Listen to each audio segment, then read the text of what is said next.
In this video, we're going to revisit the idea of instantaneous rate of change of a function at a point. So this starts from the idea of average rate of change. So average rate of change is the slope between 2 points on a function. It's also known as the slope of a secant line. The secant line cuts through this curve at the 2 given points. And so the steepness of that slope is the average rate of change of this function. The steepness of that line, pardon me. And so if you take a look at this function right here, we'll call it y equals f of x. I've got 2 points labeled. The first one is at x equals a. The second one is h units over. We'll call it a plus h. So the average rate of change of f of x on the interval from a to a plus h would be the difference of the 2 y coordinates over the distance between the 2 x coordinates.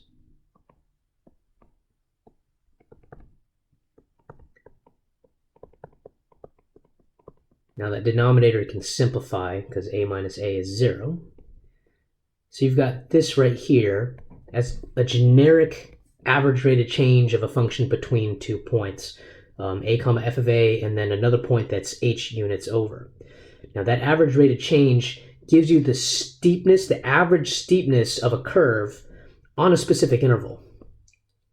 But the other thing that the average rate of change does is it approximates what's called the instantaneous rate of change at a given point. So average rate of change is how fast you're going on average, say between hours 2 and 5 of a road trip.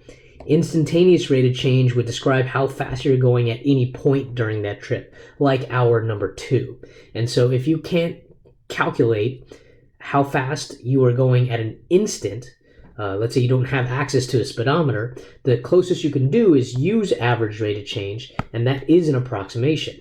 Now, in order to get a better approximation for instantaneous rate of change at a specific point, what you want to do is take the average rate of change over a smaller interval. So you would take this point and slide it down closer to the other point, shrink this interval, and that would give you a better approximation of instantaneous rate of change.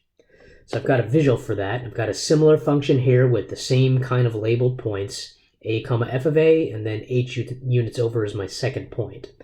So if I want a better approximation for the instantaneous rate of change, I'll shrink the interval by moving the point closer and closer and closer to the other one, and I'm shrinking the width of the interval. Now eventually you get pretty close and you look at this secant line, it doesn't really look like a secant line anymore. And if it gets small enough, it actually ceases to be a secant line and instead becomes a tangent line, like so. And so the slope of that tangent line is the instantaneous rate of change of the function at a given point, whereas the slope of the secant line is the average rate of change. So if you can find a way to find the slope of the tangent line, then you can calculate the instantaneous rate of change. So again, the way to get to a tangent line is you take a secant line and shrink the width of the interval. Now how wide is this interval? It's h. So we want to move that h as close to 0 as we can possibly get. And essentially what we're doing is we're taking the limit as h approaches 0 of our average rate of change, the limit as the width of the interval goes towards 0. And that turns our average rate of change into an instantaneous rate of change. And so that right there is our definition. And it's also the slope of the tangent line.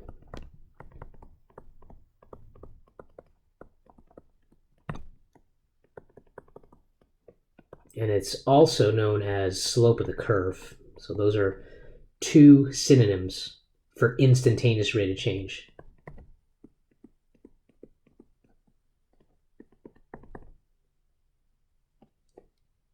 And that'll tell us, one, how steep a curve is at a specific point instead of over an interval. And the second thing it'll do is tell us how fast something is going at any given time. In practice, it really is just a matter of computing a limit. So here, my starting x-coordinate is 3. So if I want to find the instantaneous rate of change here, I'll take the limit as h approaches 0 of f of 3 plus h minus f of 3 over h, and I'm going to have to figure out how to compute this limit. So first I'm going to use the function that I'm given, y equals x squared.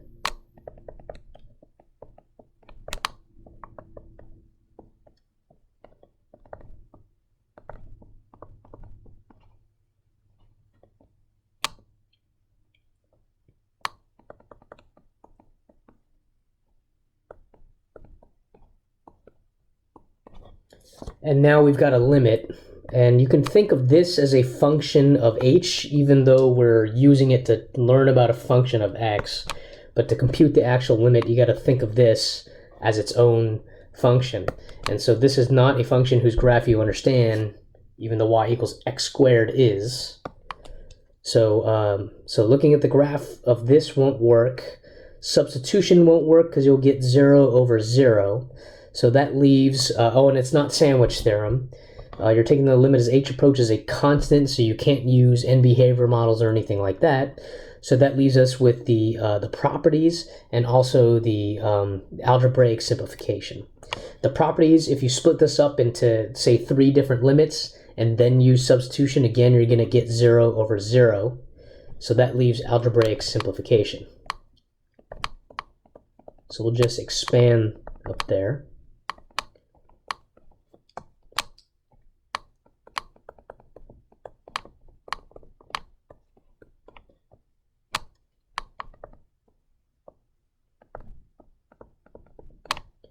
Nine minus 9 is 0. And here you can either split it into 2 fractions or you can factor an h out.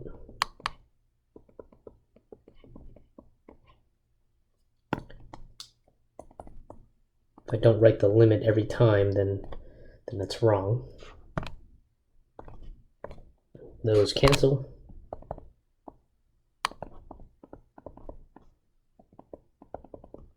And now y equals 6 plus h. Think of h like an x-coordinate.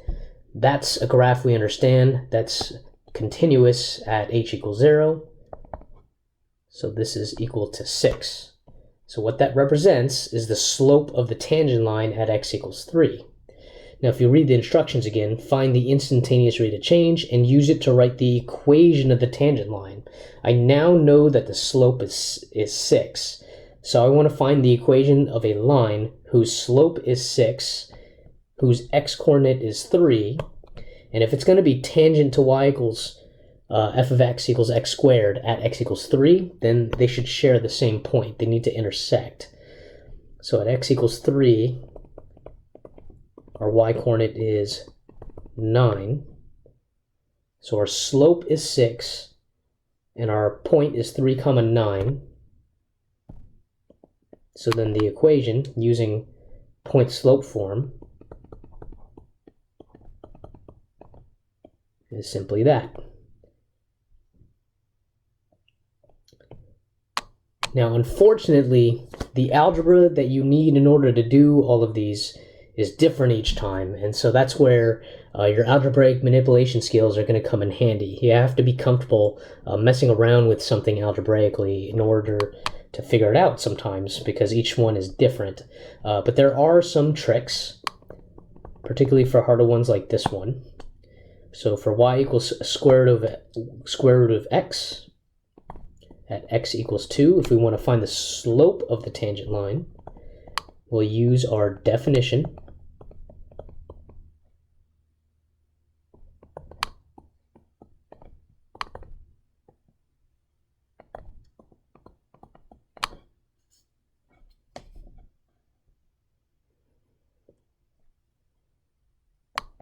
F of 2 plus h will be square root of 2 plus h. Because remember, this is the y-coordinate of f at x equals 2 plus h.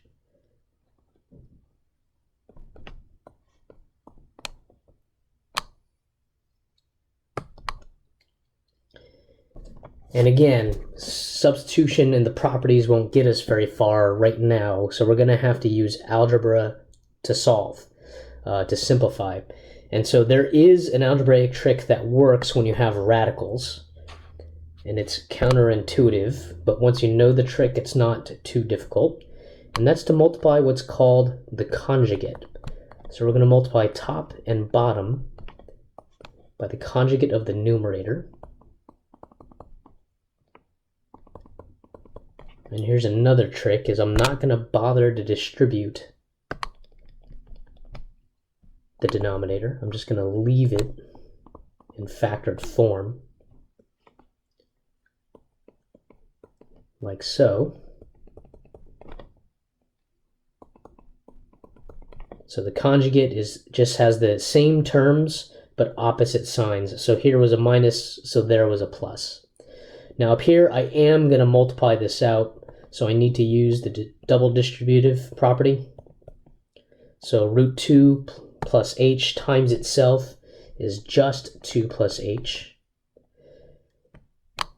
Root 2 plus h times root 2, and then a negative root 2 times root 2 plus h. Those are going to be the same term but opposite signs, so they'll add up to 0, they'll cancel out. But they were there. And then root 2 times root 2 is 2. And the 2's conveniently cancel, which means the h will cancel. So you'll know that you've done these right if you're able to cancel out the h.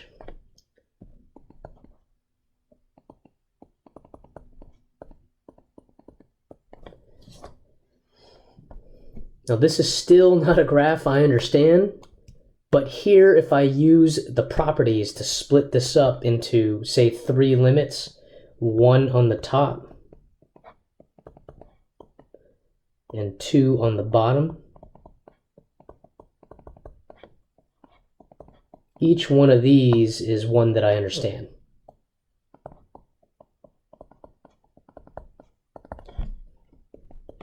And so each one of these is continuous at 0, so I can use substitution now. So this becomes root 2, and that's root 2. So this is 1 over 2 root 2. That's my slope. So if I want to write the equation of the tangent line, I have the slope of the tangent line. I just need the point of tangency. The point of tangency is where the tangent line and the curve intersect, which means they must share both the same x-coordinate and the same y-coordinate. So at x equals 2, the y-coordinate is the square root of 2. And so that's my point, is 2 comma root 2. And the slope was 1 over 2 root 2. So the equation of the tangent line, written in point slope,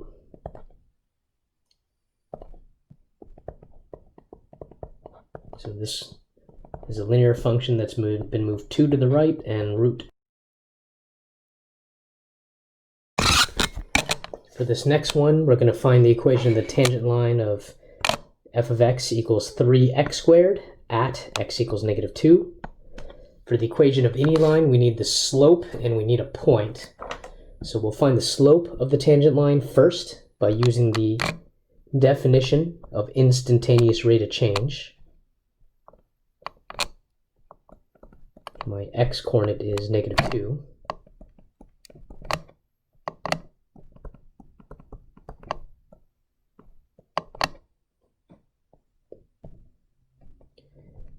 And remember, f of negative 2 plus h, that's the y-coordinate of this graph at x equals negative 2 plus h. You find y-coordinates by substituting in x-coordinates. Almost forgot to write the limit. That would have been incorrect.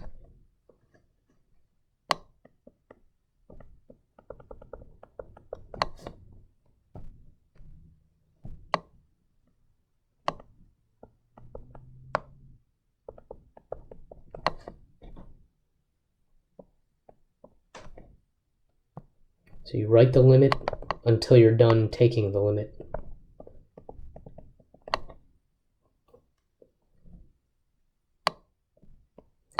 And again, for this limit, substitution, properties and then substitution won't help us yet, because we'll get 0 over 0.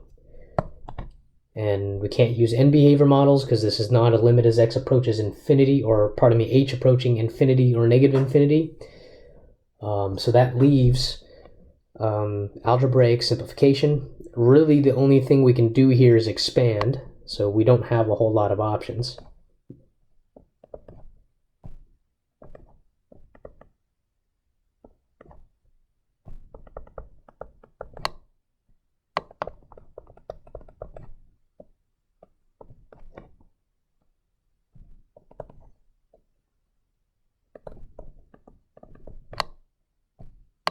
We'll just distribute.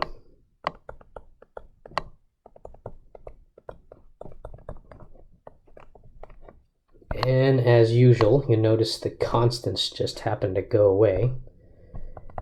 Very convenient.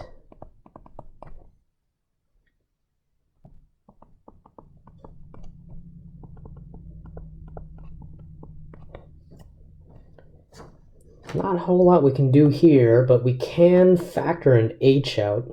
You could factor more, but the h is really the only thing we care about, because that's what's messing things up.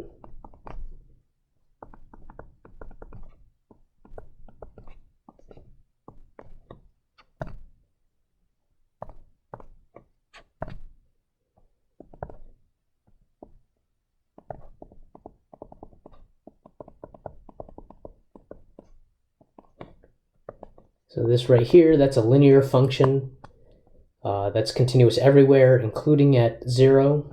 So we can just use substitution there. So that'll be negative 12. Again, that is the slope of the tangent line. So we know m equals negative 12. This is our function. This is our x-coordinate. We need our y-coordinate. So f of negative 2 equals 3 times negative 2 squared, which is 12.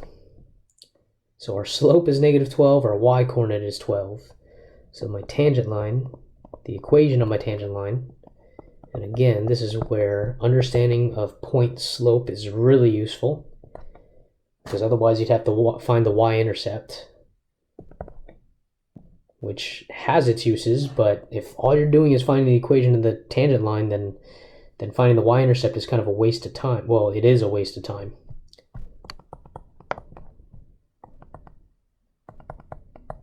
Two to the left and up 12. So just to give you a quick visual, our f of x is y equals 3x squared. So that's something that looks like this. It's a parabola. It's fairly steep because of that times 3. And at x equals negative 3, actually I'll make that a little less steep just for the sake of a visual. So at x equals negative 3, we've got a point here at negative 2 comma 12. And then there's a tangent line there, like so. And the equation of that tangent line is right here. That's the equation of that steep line there. That's the steepness of the curve, the steepness of this parabola, specifically at x equals negative 2. And it is the instantaneous rate of change of f of x at x equals negative 2. And it is the equation, and this is the equation of the tangent line. So the slope of the tangent line is the steepness, and the slope of the curve, slope of the tangent line. And that's the visual there. Two more examples for you. This one's going to take a little longer.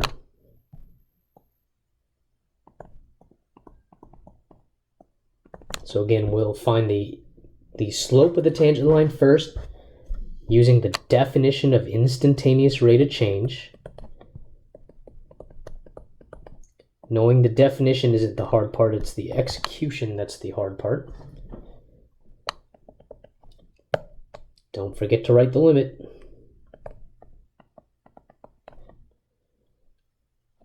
So to find the y-coordinate, you substitute in the x-coordinate.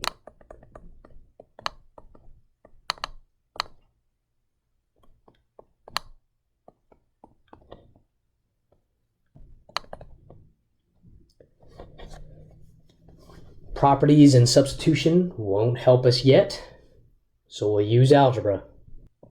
So we're going to have to multiply 2 plus h times itself 3 times, so that's got quite a bit of distribution there. You can do that on a piece of scratch paper. It's you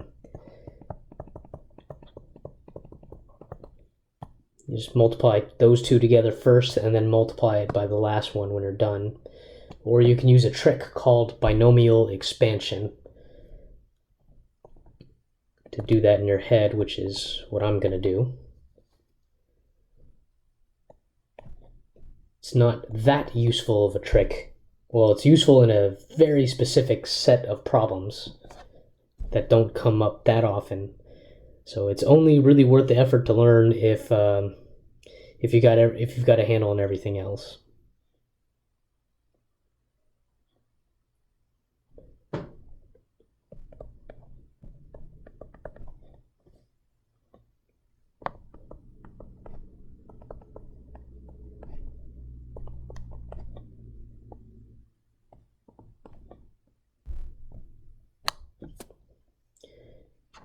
Magically, the 8's are gone. And if you look at what's left, everything has an h up here, so I can factor that out.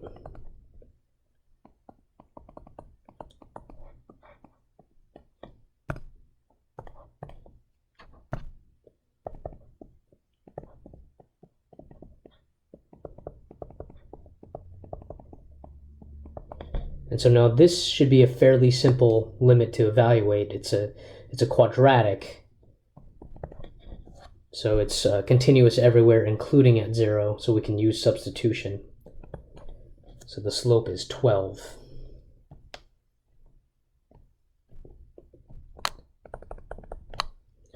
And then at x equals 2, our y-coordinate is 8. So the equation of our tangent line,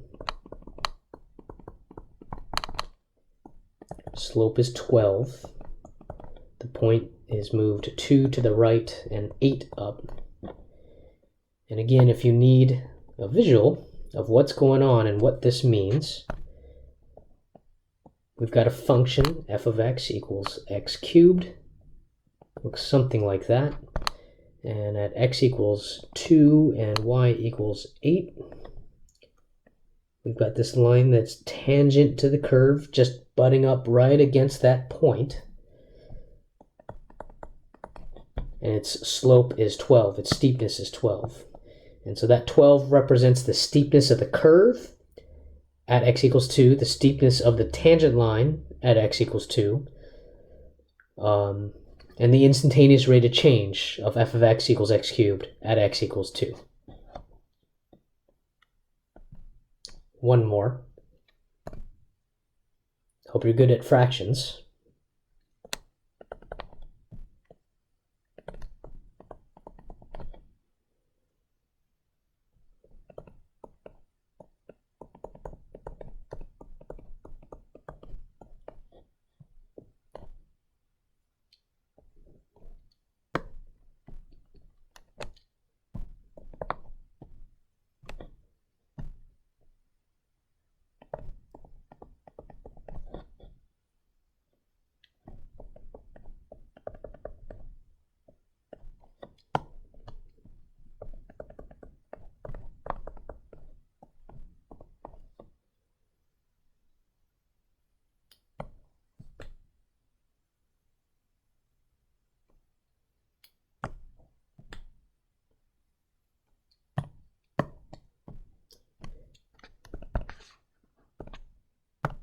Okay, so again, properties and substitution will only give us 0 over 0, and that's a graph that's complicated. so we can't use the graph. It's not a sandwich theorem problem. We're doing the limit as h approaches a constant, so what that leaves us with is algebra. Now simplifying this, kind of like the radical function does, there is a trick to it. We don't want a fraction over a fraction, so what you can do is multiply the top and bottom by the LCM of all of the smaller denominators. So I'm going to multiply top and bottom by 2 plus h times 2. And I'm not going to distribute on the bottom.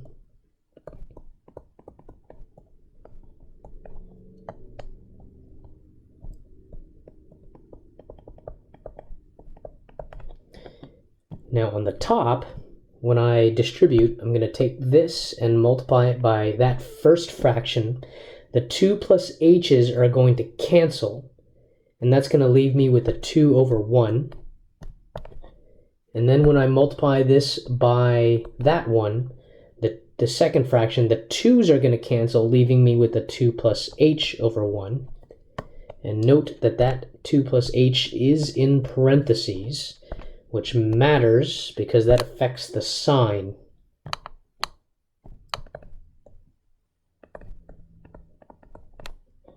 So this becomes, the 2's will cancel, and we're left with a negative h up here. Now, because this is all multiplication, I can simplify there.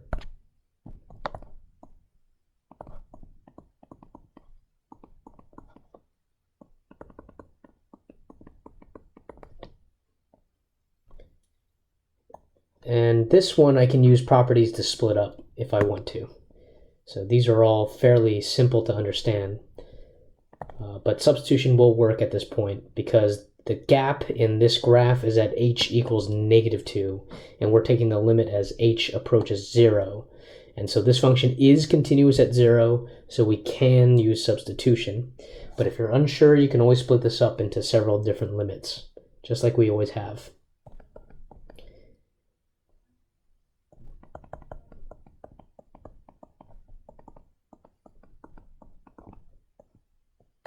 And so that's our slope.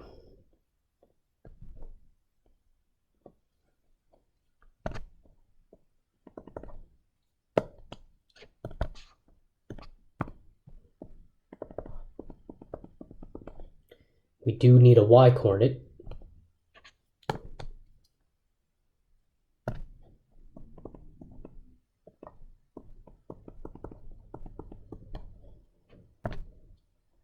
So the equation of our tangent line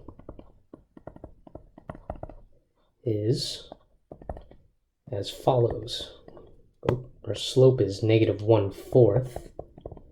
This graph has been moved 2 to the right and up 1/2. And that's the equation of our tangent line. And one more time, if you need the visual, y equals 1 over x. We've got two asymptotes on the x and y axis. The function looks like this and like this. We're at x equals 2, 1/2. So we'll call that there 2, 1/2. And we've got a line that's tangent. I suppose I can use a straight edge to make that just a little bit cleaner.